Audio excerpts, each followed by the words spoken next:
from the deep. Where is my chat? There it is. All right. Hello, everybody. Welcome to Chat from the Deep, our weekly live stream post-session discussion. We talk about what just happened during D&D. This is a chat for session 3.6. So if you've not watched that session yet, please go do that because there will be spoilers. I'm your DM, Eric, and joining me, we have Chris's player, Gottwald, who sounds like Gottwald's player, Chris. I did it, didn't I? Gottwald's player, Chris. You're distracted. You're eating like cereal or something. What are you? God, I keep hearing the clinking. And Max, that is the Max clink player of a Raymond. bowl full of frosting That's mini wheats. exactly what I'm hearing. Hello. That's exactly what I'm hearing. Yes, it's always tricky when we come back from a break, and it's especially tricky because I'd forgotten that we hadn't even gotten to technically a good stopping point last time. I stopped it because we had, I guess, gotten late with that fight, so we hadn't interrogated this villain yet. So I was like, oh crap, we have to go back and do all that bit, which is, and I completely forgot about the treasure until like we were already the next day because I had already had treasure in that room too. So I was thrown off. So I didn't quite end the last one on the perfect stopping point, but it might have helped because also we got all the more than story information too. That's so. better. I mean, I do think us getting the information at the beginning of the session versus the end of last session is better. Yeah.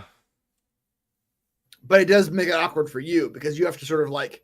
We're also at the beginning of the interrogation. Everybody's like, yeah. okay, what do we hear? Like, I have to like familiarize with. What do we need to ask him? Yeah, what are the actual questions that you guys also, need, yeah. I remember you talking about like how much you'd love to run a heist for us, and because we like that stuff so much. Yeah. On the counterpoint to that, I have noticed that one thing that our whole group does not like doing, doesn't engage with very much, is interrogations. We just sort of all are sort of like, yeah, we got you. Give us the information. Yeah. Like it's almost like it's a moot point for us at this point. Like, yeah, we could talk and like pull it out of you, but just give us the information. Like we know where this is going. You know what I mean? It's which I try to play that by ear. Like if people are wanting to role play, I'll role play with them a little bit. But otherwise, I'll kind of pause for a minute and then I'll just kind of go into like, all right, here's the information that I need to give you guys in general. Here's the speech that I had planned, basically. Right. Exactly. Yeah. Which that was always the case, to give you the relevant information in a dramatic fashion, essentially. Which was that Colludier next location. And I think we talked about it last time also about getting a long rest. And I did not have a problem with that. Usually I do, and I try to pace each of these arcs to be one adventuring day.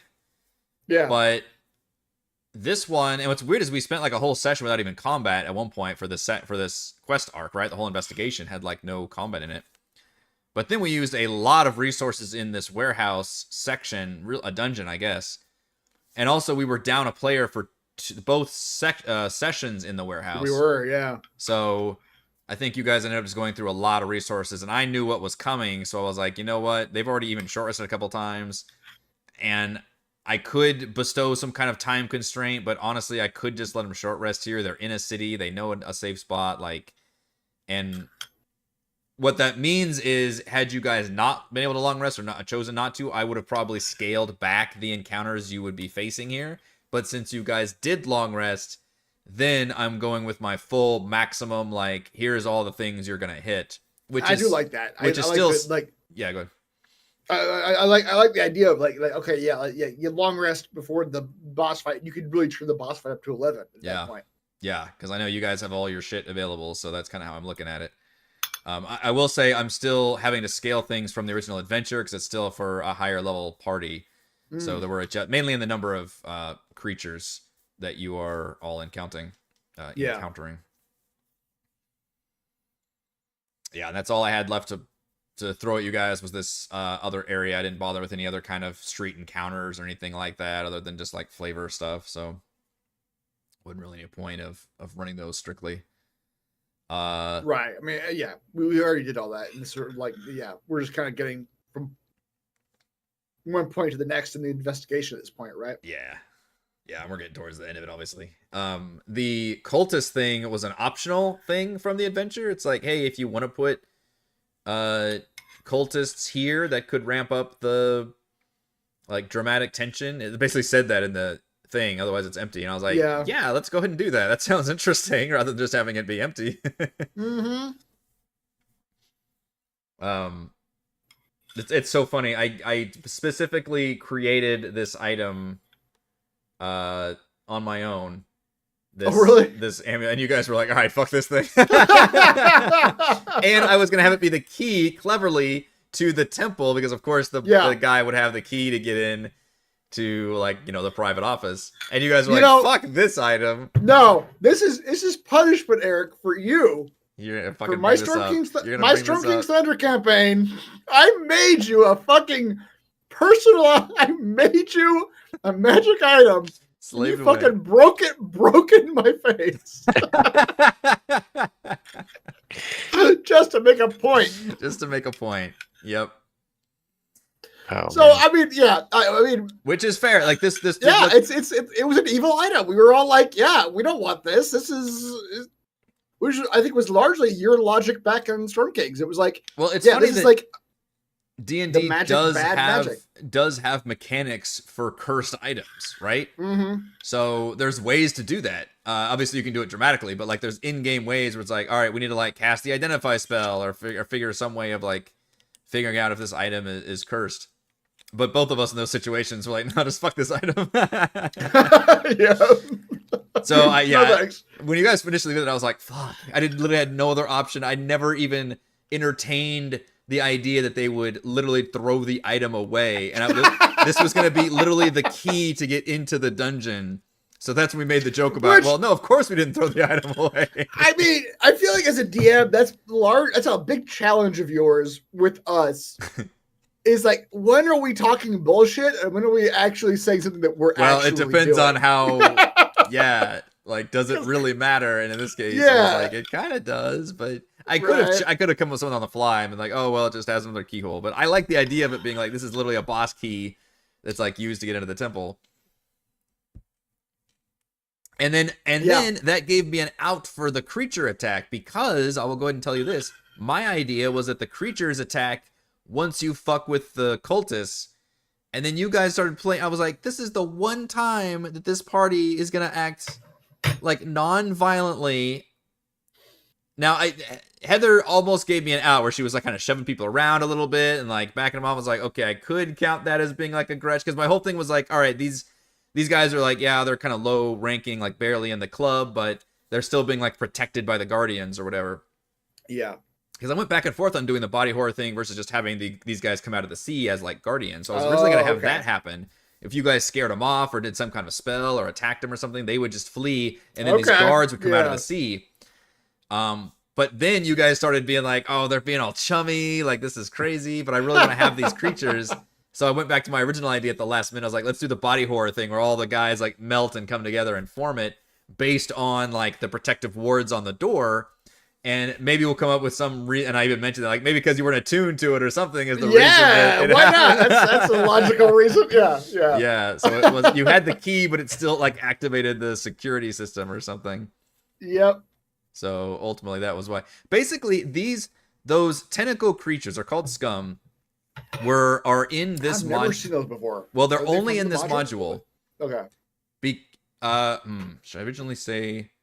I think so. So the original villain of this module is an Aboleth, and these creatures obviously look like kind of Aboleth spawn, right? Yeah, that's the whole idea. Is they're like creature of the Aboleth. They're much stronger than a Deep Sign, although you guys kind of kick their asses still.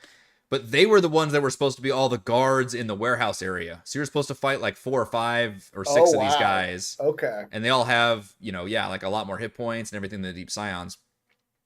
So that's what I scaled back, is I was like, all right, I don't want to use those guys because they're like CR5. I don't want to use those as minions. But I still wanted to use them somewhere. And they appear here in this module as well. So I wanted to put them in here too. You guys ended up kicking their asses, though, pretty thoroughly. Although it does help that Reese literally just always nukes somebody now in all these fights. He's just latched onto that. Like, okay, banishment. That's my go-to. And I think Jason was the one that mentioned, like, man, these are one of those spells like DMs hate. They just cause insane. Yeah. I feel like we have one of these. It's never the same one in any campaign, but there's like one spell in every campaign that does cause me a headache as a DM for different reasons too.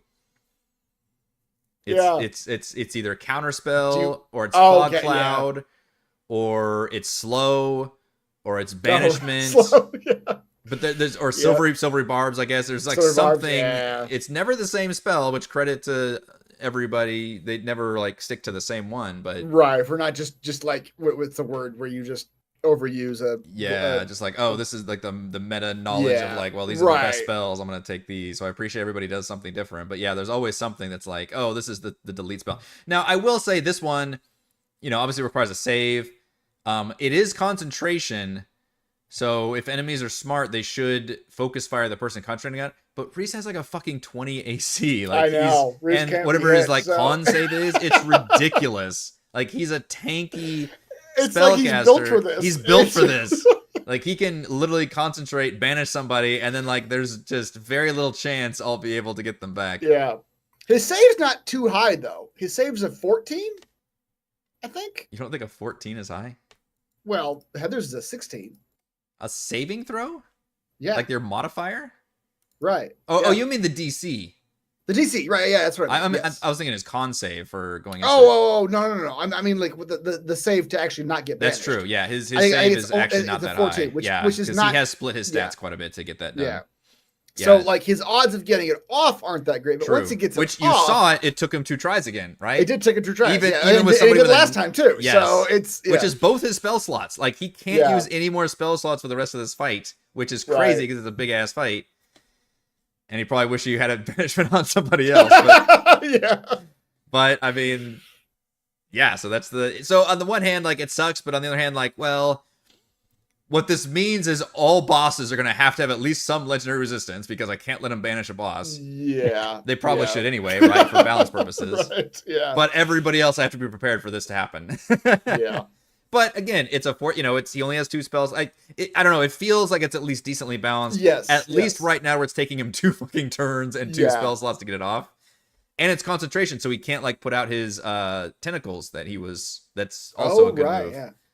So I don't know. I feel like of all the problematic spells, this one is least problematic, but this is only the second time we've seen it all campaign. So ask me again later and we'll see. But when he banishes you Tarrasque or something. Legendary resistance on everything, baby. Where do all these banished creatures go? They go to some other plane of existence. We were joking that the wet dude went to the scone. That's right. This last week we talked about where he appears. Like, well, he's really wet guy, so he goes to some like dry world. I don't know how he lives on scones. Some world of stale bread or something. Nothing but stale bread everywhere. Yeah, going to some kind of personal hell. Yeah. Gotcha. I think certain creatures, depending on what kind of creatures they are, literally get banished permanently. They do. Like, if they're from a different plane, like basically a demon or something, then I think they do go back permanently. But that's the other thing is, after concentration is done, or he loses concentration, the creature does come back. Yeah. Now, if you manage to go the entire fight, I think it's like an hour or something, right? No, I think it's a minute.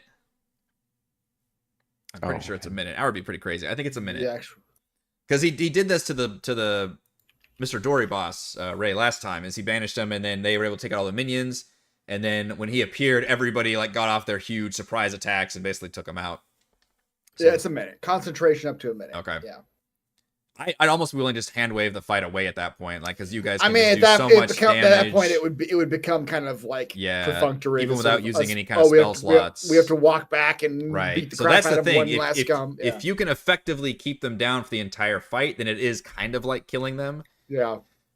But if you lose concentration during the fight, then suddenly that guy's back.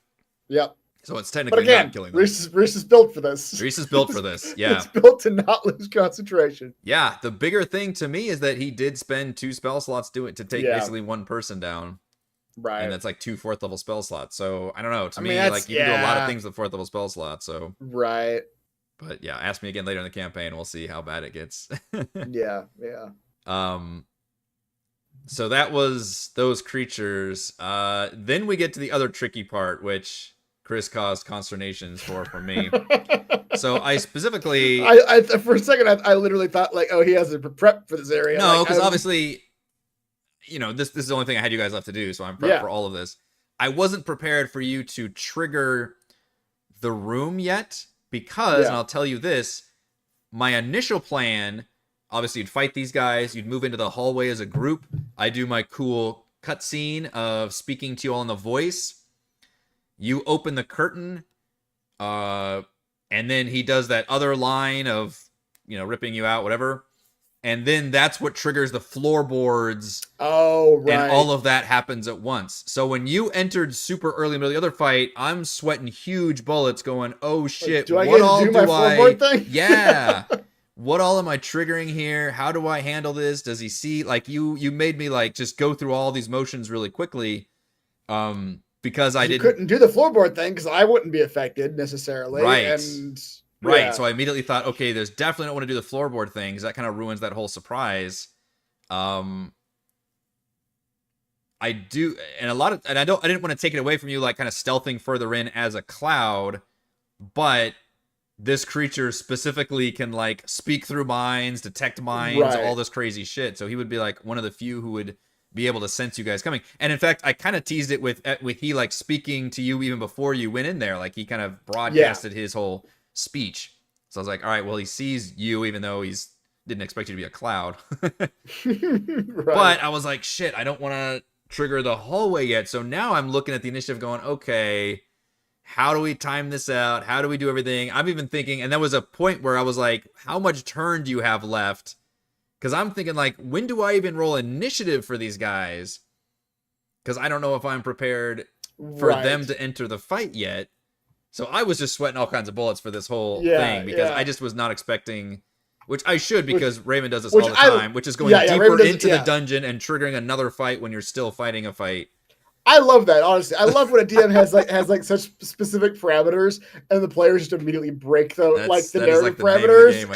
And it's just the narrative just changes. It's just like, okay, something different's happening now. Yeah. So what I did was say, once we got through, I did roll initiative for them. Mm-hmm. And I was like, all right, well, he's gonna lock in. Like, he's not gonna come back and like report on this. He's locking into this fight. So I rolled initiative for those guys. And then I thought, we're gonna make it to the beginning of the next round.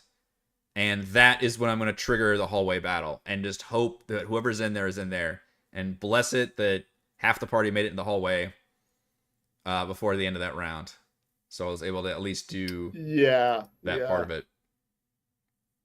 But I was definitely sweating bullets on how best to handle all of this stuff. In fact, I literally, it was weird for me to transition into this boss fight. Like, he's got fucking, like, layer action shit that I was going to set up. Like, all these things that I was like, fuck, I don't, like, do I set that up now? In the middle, it just felt weird to, like, not... Whenever I didn't start with my big cutscene, I had to do it like later on, then it just really tripped me up the whole way. But I also knew like, okay, we're getting late. I knew there was very little chance we're going to make it to the end of this fight based on, depending on how much role-playing we did before. I thought we might get to the beginning of this fight to where I was, which I kind of did actually end it on that scene where I was going to like, okay, give the speech, do the hallway thing, drop people into the water, hopefully, and then we're about to start the fight, and then we end the session. But instead, I was like, oh, fuck, no, we're going to have to be in the middle of the same fight that now became a bigger fight, and then I'm just going to have to end the session still after triggering the hallway thing. Yeah, which is fine. I don't feel like this doesn't feel like us pausing a fight in the middle of it. Well, there's a lot of things still happening right now. That gets a little bit crazy, but hopefully we won't take another week off next week, which I think we should be able to do it. We're gonna have to take a Friday off at some point later in July, but the 12th will all be here. The 19th, two of us will not be here. I think the 19th we're gonna be screwed. Yeah, I'll be on a plane, and Reese will be wherever he's going on vacation. That's true. I think we're gonna have to take the 19th off. Yeah. So hopefully we can wrap all that. Would be really great timing. We wrap all this up on the 12th. May have to be an extra long session to get it done. Yeah. Because I did tease something else here. Yeah, right. So this will be a big fight. But yeah. And one of your players is a bad guy, right? One of my players is currently a bad guy. I'm gonna have to look up how that spell works, because like, how much agency do I have? Or because like, it's the wording is very interesting. Yeah. They can just like use their whole turn to take complete control. Well, the creature's charmed. You have a telepathic link as long as the two of you are on the same link. You link to issue commands to the creature while you are conscious. No action required, which it does its best to obey. You can specify a simple and general course of action, such as attack that creature, run over there, or fetch the object. You can use your action to take target and precise control of the target. And then it only does exactly what you do. So it can give you general commands as if you were basically like a pet or a summon or something. But then at that point you're like it's like the genie thing. Like you're giving me a command, but I have to interpret that command and do what you're saying. Or you like literally like focus in and like puppet master the player. Yeah, I could see it going either way, I guess, depending on what's going on. But that's weird because what do you do on your turn? So I'd have to make the choice on the Dominator's turn to take full control. Right. Yeah, then would my turn its action. Nothing happen? Yeah. Yeah. I'm not sure how that would work. Or just nothing happens on my turn then. If they took their turn to do full control of me. Yeah. Would I just not get a turn then? I don't know. It would probably. It doesn't take an action to give you the general command, so I would probably have to. Yeah. I'll do that next time, I guess. But I'll have to do the general command now, and in the future, if he wants to take full control, he'll have to take full control. Right. But I would assume. Or unless unless that's an addition to. Turn. That's true. It could be an addition to. So he gives you a general action, and then if he spends his turn also directing you to do a certain thing, I guess that's possible. It's nasty.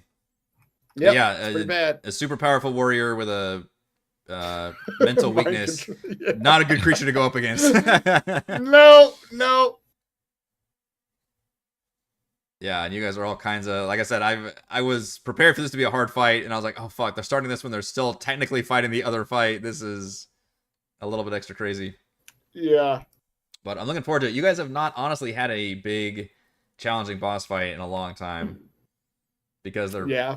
I mean, we technically had, I guess, the boss fight at the Sahuagin Stronghold, which is kind of halfway through it in the temple room.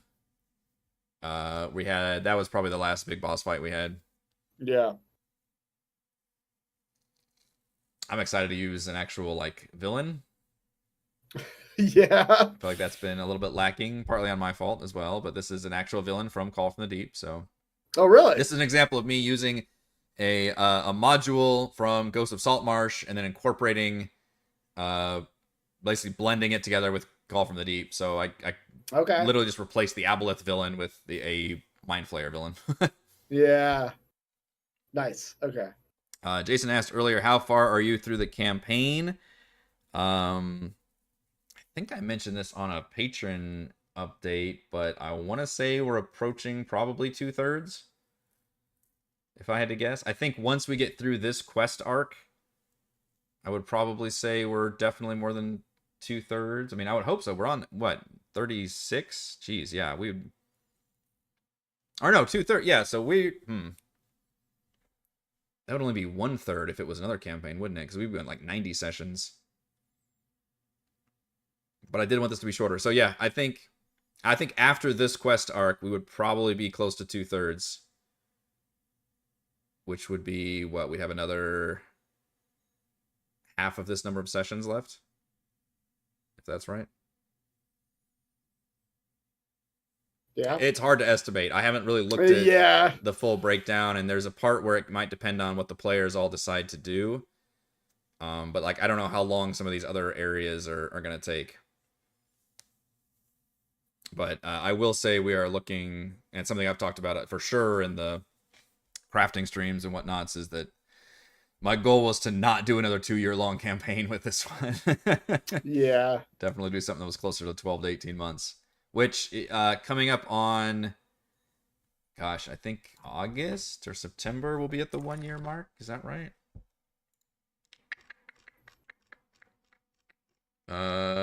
September. Really? September will be 1 year. So All right. still 2 months away from that. So that's pretty good. Pretty good. Anything else about this session? We didn't cover a whole lot of ground, but again, I kind of expected us to be around this part because battles take a while, and I wasn't sure how long all the interrogation role-playing stuff would be, and just us being silly. Right. The gas and whatnot. Always gotta leave time for that. Exactly. Yeah, I thought there was very little chance we would finish this fight we just started. So if anything, we might have made it a little bit further because we actually made it through like half a round of this whole fight together. Yeah. But there's still more to come. You guys are definitely nearing the end of it. Shout out to Gemnix, who not only found a penis cloud picture, Wonderful. like a photo of a penis cloud. Or is it AI like generated? Because anybody can find it could be any AI. image now. It looks pretty good, but it could be AI. Yeah. Okay. But he also created a Gottwald as a gas photo that I need to use as a token at some point. Excellent. Like Gottwald ghost. What was the thing that Reese said that I need to copy as a soundbite? Oh, he loves the nightmare stuff or something. No, break my mind, Daddy. That still makes me laugh. I'll have to find that one. That was so good. Yeah, I think it was about halfway through the session. Yeah, it's pretty good. One time I got to use their abilities. Fucking love it. And it was also, I mean, as a soundbite, if I remember correctly, it was also like perfectly like no one else was talking. It was just him. I laughed like right afterwards. I'm hoping I can cut it before I start busting out, because that is a goal. Is like sometimes the sound bites you listen to it and you're like, oh, I'm talking over it or there's something's too much. happening. Yeah, other stuff going on. Yeah. We're in 1 hour 47. Bless you. Thank you. I'll be sure to grab that one for next time. We're starting to fill up on our library, by the way. It only lets us do yeah. Damn. I'm gonna have to start filtering some of the weaker ones out. All right, I think that is going to do it for this week's Chat from the Deep. Thank you to Raymond and Chris. Thank you to all the wonderful fans for watching, and we will see you all next week. See you then. See you.